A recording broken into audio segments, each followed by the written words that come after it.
This week on Money and Markets, gold. Why it's your best protection against another economic downturn. There's no safer investment than physical gold, and that hasn't changed for thousands of years. Prices will go much higher in the intermediate to long term. Gold mining companies usually benefit from a bull market in gold prices. Both gold and the dollar offer this relative safety.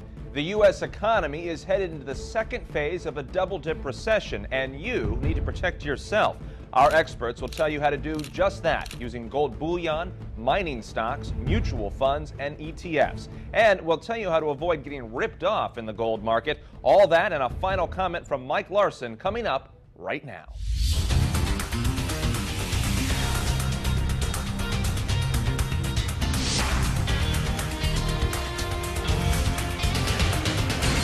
From our studios in Jupiter, Florida, Weiss Money Network presents Money and Markets. And now, Jamie Holmes. Hello, everyone. The U.S. economy is not out of the woods, far from it. And we're still spending beyond our means. Our debt to GDP ratio is dangerously high, and our biggest banks are still in danger of failing. Are there any safe havens in this type of environment? Well, the short answer is yes. Smart investors know that gold offers insulation against recessions, and as a result, prices have soared over the past couple of years. Our first guest thinks we'll see even more dramatic moves going forward.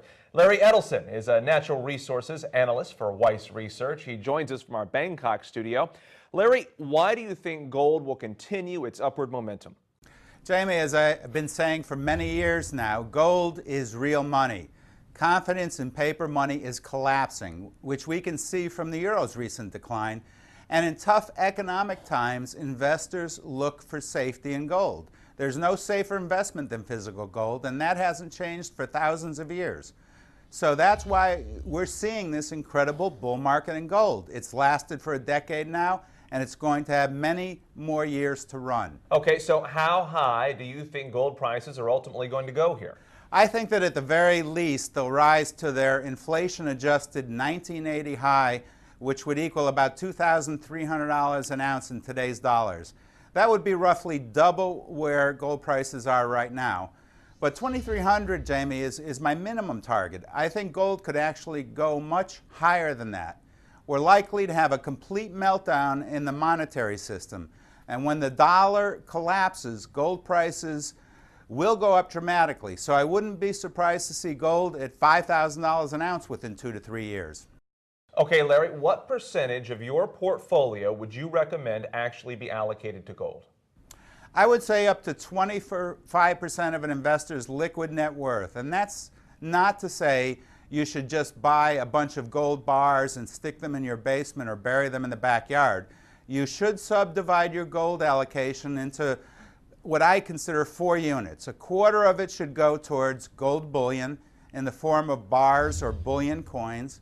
Another quarter should go into an exchange-traded fund that focuses on gold. The first and still the biggest and best in my opinion is the SPDR Gold Trust, symbol GLD. Okay, Larry, what about gold mutual funds? That's an important investment area as well. I recommend a third quarter of your gold allocation be basically divided equally among several of those gold funds, which I'll discuss in more detail a little bit later. And the remaining quarter, the final quarter, should be invested in top gold mining shares. You can see my picks in that sector by subscribing to my Real Wealth Report. Of course, mining stocks have more potential to be negatively affected by a downturn in the equity markets, but I think it's important to diversify your holdings in gold. We're going to be talking more about specific stocks with Sean Broderick in just a couple of minutes, and when we bring you back for our Picks and Pans segment a little later in the show. Larry, 25% seems like a large percentage of a portfolio to dedicate to one asset class. What if gold prices go down here? Well, for the sake of that argument, Jamie, let's say I'm dead wrong about gold. And let's say gold drops back to $700 or even $600 an ounce. There's only one way that could happen. If gold prices fall that much, it means we are in a massive deflationary spiral and depression. And the cost of everything else at that time would be going down even faster than gold. So gold would still retain its purchasing power even in that kind of deflationary depression. That's why it will always be the best source of protection and profit, and investors should not be afraid of taking an aggressive position in gold. Okay, Larry Edelson out of Bangkok, thank you so much. Thank you, Jamie. Well, our next guest thinks the next couple of months may represent the best buying opportunity we could see for years to come in the gold market. Sean Broderick is a natural resource and small cap specialist at Weiss Research. Hello, Sean. Hi. Okay, Sean, what is so special about these next couple of months? Well, Jamie, I believe gold prices have become a short-term correction. At the beginning of this month, gold broke below its 50-day moving average. We can see this by looking at the Spider Gold Trust Fund, which tracks the price of gold closely. I expect that ETF to go even lower in the short term and spot gold prices to fall back to around $1,120 an ounce. But that's not because of any fundamental weakness in the gold market. I agree with Larry that prices will go much higher in the intermediate to long term. So this correction actually represents a great buying opportunity. Okay, Sean, if the long-term trend for gold prices is so much higher, then why are we seeing this pullback now? Well, it's hard to say for sure, but there are a couple of factors that are probably playing into it. One, the Eurozone stabilized a bit recently anyway. A huge driving force behind the gold bull market has been a push by European investors to actually convert their euros to gold. But now people may not be worrying as much, so they've stopped rushing to the safety of gold, at least in Europe. Also, investment funds definitely have something to do with it. And why is that?